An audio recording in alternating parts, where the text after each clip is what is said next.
Welcome to Radio Entrepreneurs. I'm Jonathan Freedman, and we have three guests joining us. Wonderful to have you all on. We have Greta Bajrami, CEO and co-founder of Rootless. We have Xhulio Jamaku, you guys give me a mouthful, co-founder of Rootless, and Sheika Al-Otaibi co-founder as well of Rootless. Welcome to Radio Entrepreneurs, all three of you. Thank you. Thank you. So, Thank you Greta, for maybe we'll having us. start with you. A little bit of a background. Why don't you tell our listeners a little bit about Rootless and what it is that you guys do?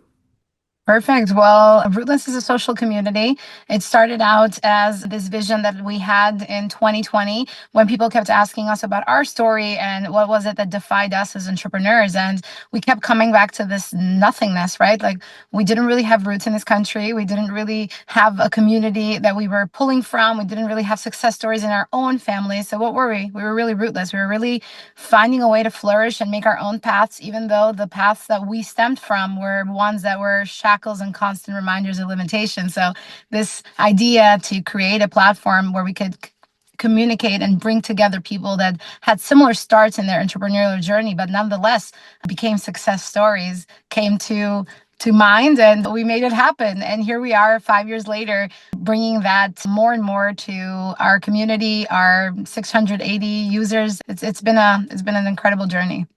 So it sounds incredible, and like-minded people bringing them together, creating a forum, creating a community. Julio, why don't you tell us a little bit, Xhulio, I'm sorry, a little bit about the membership? Are there qualifications? Do you need to have certain characteristics and or features in your background to be able to become a member? Yeah, definitely. So Ruthless is pretty much open to anybody who's looking to start their own business or have their own journey in entrepreneurship, meaning they don't even really need to be founders to be part of Rootless. All they need to have is that idea that, okay, maybe I'm going to start something and I need help from these other Rootless founders that I'm going to find there. Or maybe I just want to connect with them because maybe a year from now or 2 years from now, doors are going to open and some more opportunities going to come through.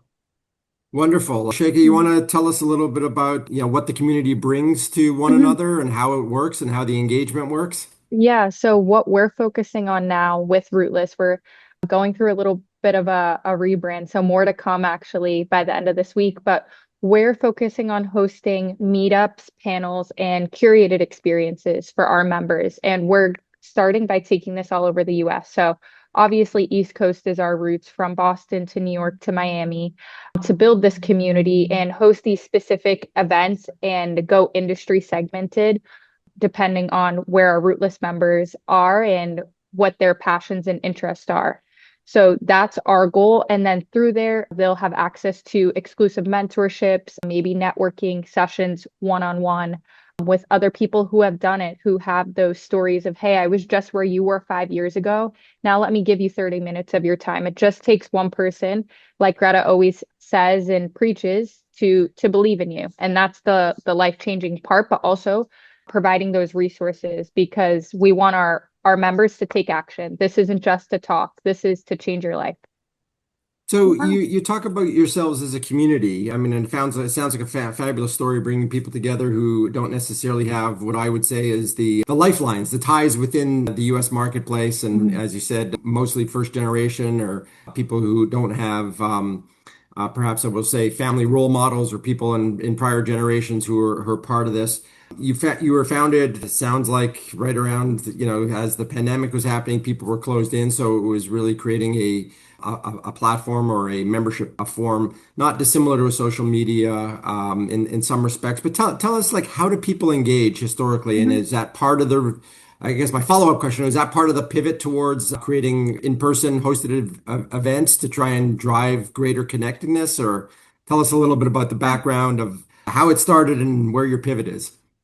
I will take this and I will say that Rootless is an experience. Well, there's two types of Rootless events. There's the Rootless panel events, and then there's the Rootless meetup events. In a Rootless panel event, we expect you to take a seat and come with me on a journey as I narrate a story between four speakers that we have selected that have one commonality. They all have a Rootless story, but the way that they got there is so unique and different. So we narrate this beautiful, almost like a movie if you're sitting in the audience. We're not just going generic questions one after the other. We're asking one question question, and then I'm going to another person asking another question. But as you're seeing this, you're almost watching this unfold, and these commonalities are coming out. And they're uniting this rootless theme amongst these 4 or 5 speakers. And then we open up to the audience for question and answers, which usually I have to cut it off because people can't stop asking questions. And then we follow it up with a networking event. And there we always have to get kicked out because people quite literally stay until midnight. But I think the reason they stay and the reason they ask so many questions is because when you are in a rootless panel, it's about the detours. It's not about, hey, let me tell you all my accolades, all my achievements, all the awards I've won. It's about, hey, let me tell you my darkest, secret of growing up and like one of the biggest hurdles I overcame. And let me tell you how I pivoted from that. Let me tell you, how I got fired and what led to that moment and how I pivoted from that. That is what the Rootless panel speakers sign up for. And we go through this whole sign off where they have to sign off that they're going to be genuine and they're going to say things how it is. And usually I do a deep dive on the World Wide Web and I'm like, I'm going to ask you some tough questions, like I heard you did this, or I heard you got fired, or like whatever it may be. And they're like, okay, let's do it.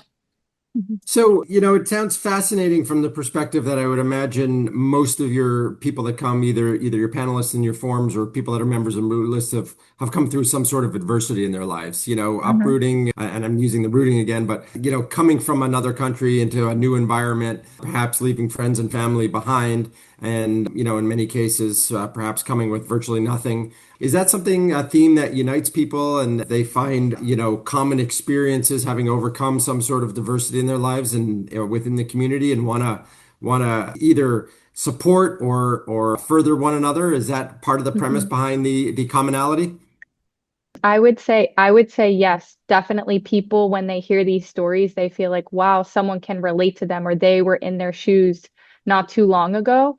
But it's also for the people this is kind of like another type of persona that we see a lot, is for the ones that everybody in their family maybe went to college, everybody in their family maybe got the corporate stable job, but then they're deciding to go out on their own and build something. And through that makes them rootless. So I feel like sometimes people get stuck in one narrative, and I think it's for people who feel like, okay, I don't have a sense of community yet or belonging, and we're going to create that for them. But I think what Greta does so different than you hear in most events or panel speaking events is to bring those raw questions out and to have people open up and be vulnerable. Yeah. I was going to say, Jonathan, that our meetups are a little different. They're a lot more fun. So on our meetups, it's a more casual experience. It's just fun. It's just, come there. Let's see if anybody wants to get involved, if anybody wants to connect. And the meetups are really fun. I think Xhulio has some stories where we've seen what has been our oldest meetup attendee, Xhulio. Oh, we've had people all the way from like 8-year-old all the way up to 80-something-year-old. I don't want to guess the right age, but yeah, we've had people of all ages join our meetups, and it has been really fun because we never know what's going to happen during those meetups. Like sometimes people go in, get the mic, and they're like, all right, let me pitch you my idea of what my business is and what my business does. And then other people take the mic and they say, hey, this is why I'm rootless and this is my journey. So it's been, I would say, a really great way for people to come and get connected and come to belong to something that maybe they thought that they would never find this belonging ever. So I know you're all on a meteoric rise and, looking to expand rapidly in terms of both meetups and the forums. How often, what is the vision? How often do they currently happen? What's the vision? Sheika, you talked about expansion geographically, but currently approximately how many events are you doing a year? Yeah. We have a lot of events coming up, right? In the past, we were keeping it to 4 major events, but with the meetups being so successful, we've doubled those numbers. So right now, you can expect a Rootless event to almost happen every month in a city near you. For the fall, we have already curated events for Boston, New York, Chicago, and we're hoping to secure Miami. It's going to be a lot of fun. Rootless is a community. It has social impact, but it has incredible drivers. When you take my stories, being an immigrant in the trades, and then Sheika's story, as this incredible featured in Forbes at such a young age, graduating, top of her class, commencement speaker at Babson College. And then you have Xhulio, coming all the way from Albania, senior developer, saying goodbye to some of the best corporate entities here in Boston, just to take this journey and path with us. So also Rootless, I think not only it's going to be something to watch out for, but the people behind it are exceptional stories as well. Well, it certainly seems that way. Not only a lot of exceptional backgrounds, but wonderful energy and obviously passion for what it is that you're doing. Most importantly, if people want to learn more about Rootless, if they want to find out more about you, they want to join the community, what's the best way for them to do that?